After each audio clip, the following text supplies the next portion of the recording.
Teesside, hydrogen and growth.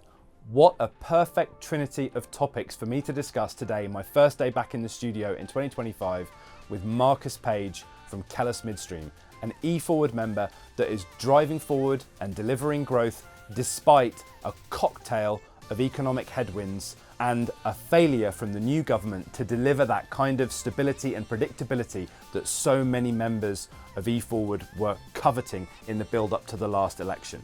There's only one frame of mind that we can take into 2025 as an organisation, and that is resilient growth mindset. Marcus has that in spades, so do his team, and my first question to him was about what his priorities are for 2025.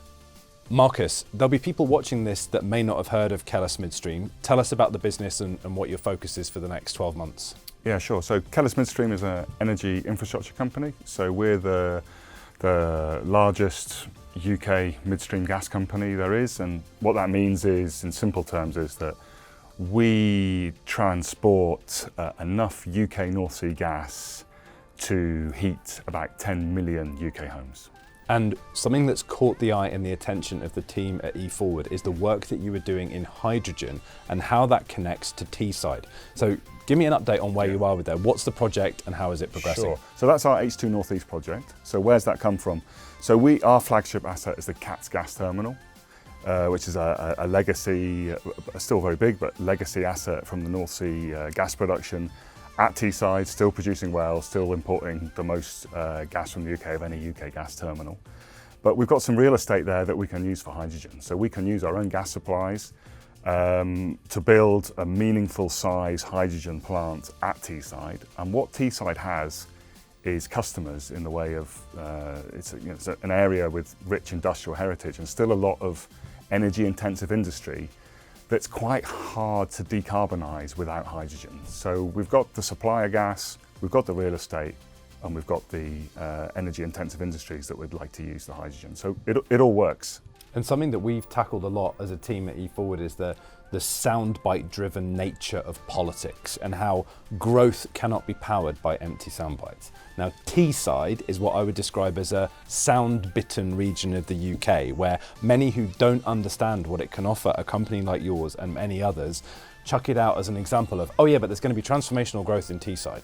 You're on the ground there with the team making something happen. What are your observations about the enabling conditions that are there for growth if the investment comes? Yeah, so I think the enabling conditions are the heritage of the area and the physical reality of the area. It is an industrial area, and therefore, you probably don't have, the NIMBYism that you'd have in a lot of parts of the UK. And I think that's probably something that's underplayed. I think that's very important. And you've got an engineering heritage there, and people that are looking for this sort of employment. And you've got authorities there that are trying to make this stuff happen. And there's just less resistance and more open-mindedness towards industry in the region. And your hydrogen project is one of many that are lining up like planes waiting to land at Heathrow that need to move forward.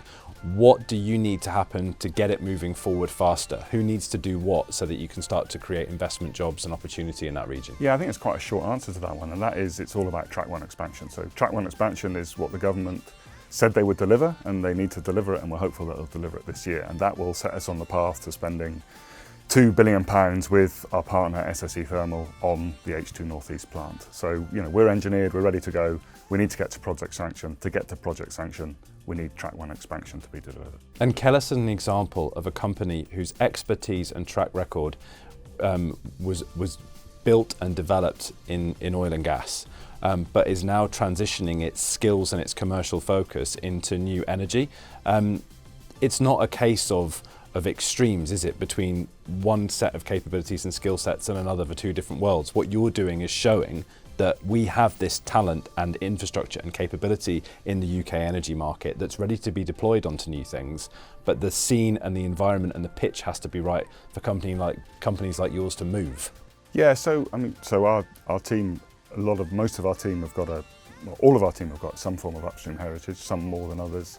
But ultimately, yeah, a lot of these commercial skills are transferable into the new energy sphere.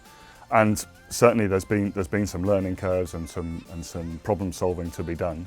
But that's all within the round of, I think the upstream has always had a problem-solving nature to it, and transferring that into the midstream is something that is challenging, but is absolutely doable. And what excites you most about the prospects for growth of your business here in the UK market? Yeah, I mean, the UK, there's an awful lot. UK is a big economy, right? So, and we're a sort of billion scale company. So there's a lot of room for growth there. There's enough industry for us to decarbonise to get after. There has normally been a reasonable rule of law and a steady place to work and a reasonably welcoming environment for industry. You might argue in 2024, 2025 that maybe that's not quite the same right now, but hopefully we'll get back to that quite quickly. So we see a lot of opportunity. We see a lot of opportunity offshore still in the traditional oil and gas industry as well. So we think the demand for gas in the UK is very high. The demand for hydrogen looks like it should be fairly real, and we're looking to produce about 10% of the UK government's hydrogen production targets ourselves. So that's sort of meaningful, but not in any way dominant. So that works quite nicely as well, and maybe it could be scalable into green hydrogen and up beyond the 10% mark. Something we discuss a lot at E-FWD and Energy Voice is how noisy the UK energy news cycle is, Marcus. And since we've come back with Centrica at the forefront, gas is at the top of every conversation at the moment, and UK gas. E-FWD is about growth and economic growth driven by UK energy. What's your position on the current UK gas reserves and their role in UK economic growth as it currently connects with the current policy frameworks that are being discussed and in place here in the United Kingdom? Yeah, okay, well there's quite a lot to say on this. So let's start that ultimately leaving UK gas reserves in the ground is a bad idea and is bad for the global environment and bad for global warming. So this sounds counterintuitive, and we understand that, and we're going to spend some time this year on trying to get this message out there so that people aren't in the industry, and so government can kind of get to understand the fact that producing UK gas reserves is the way to net zero, is the fastest way to net zero, and will also, as you mentioned, provide a lot of growth. There's an awful lot of gas reserves out there, but not so many that you'll ever breach the Climate Change Committee's goals for UK gas demand, or the government's own goals for UK gas demand. So at the moment today we import 50% of our gas, and we're going to be heading quickly towards 75% gas imports. If we increase the rate that we develop UK gas, and by doing that all we're going to do is slow down the decline of UK gas production. So we're talking about reducing the rate of decline here. We're not talking about suddenly developing vast gas fields like they might have in Saudi Arabia or something like that. That's not what we're talking about. We're talking about marginal gains that make a big difference. Now, for example, there's billions of pounds worth of gas fields that could be developed, and that's £1 billion of capital expenditure, which would bring tens of thousands of field development jobs to the UK, and that's clearly got an awful lot of growth and GVA associated with it. The tax take from new gas fields, and these are the gas fields that under the potential licensing policy the government might come up with, these could be left behind. Now, some of these new gas fields, when you put them together and look at them reasonably, using tools like WoodMac and Welligence, you see that the tax take from them can be several billions of pounds, maybe 5 or maybe more than 5 billion pounds. And when the Chancellor's talking about, black holes in the budget of 20 billion, well, there's a 5 billion plus fix there to go already. So we absolutely see the gas industry doesn't require any subsidies. It's already appropriately but highly regulated. The people know what they want to do. The people are ready to do it. The money's ready to go in. And basically it's a quick route to growth that will also reduce UK emissions by the fact that we won't import high emission intensity gas from the States and elsewhere. So your position is that by leaving gas in the ground, the government is leaving growth on the table effectively, and we will be importing that gas at a higher carbon footprint if we do not make that move of extracting what natural reserves we have here in the United Kingdom.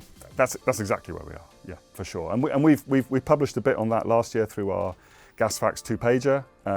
It's something we put out there to show the supply and demand imbalance and the emissions imbalance between imports and UK gas.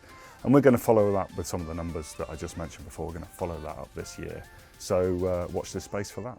Of all of the ingredients of new energy, future energy, hydrogen is one of those words that attracts the most cacophonous naysayer noise. Why is that? I think it's because people were concerned about the idea of hydrogen blending into the domestic national grid for gas and hydrogen going into people's houses. Now, this isn't where Kellas is at all. Kellas is working very much on supplying very large industrial sites with a need for decarbonised energy, and the easiest and simplest way for them to decarbonise their energy is through hydrogen. They cannot take enough power off the grid. It's not possible. So hydrogen comes in and allows them to power up without using gas, which is what they're using at the moment. Marcus and his team at Kellas, and there you have heard it, are taking engineering credibility and capability and applying it to some of the biggest challenges that the UK economy faces right now for this month's most sound-bitten word of all time, growth. And meeting Marcus today here in the studio and getting to know them as part of E-FWD, I've every confidence you're going to deliver it. Let's keep going forward, Marcus, and we'll check in again towards the end of the year and see where we're going in Teesside, because the E-FWD lens is well and truly going to be focused on that region because it's exciting. Thanks for coming in, and we look forward to keeping in touch with you. Thanks very much.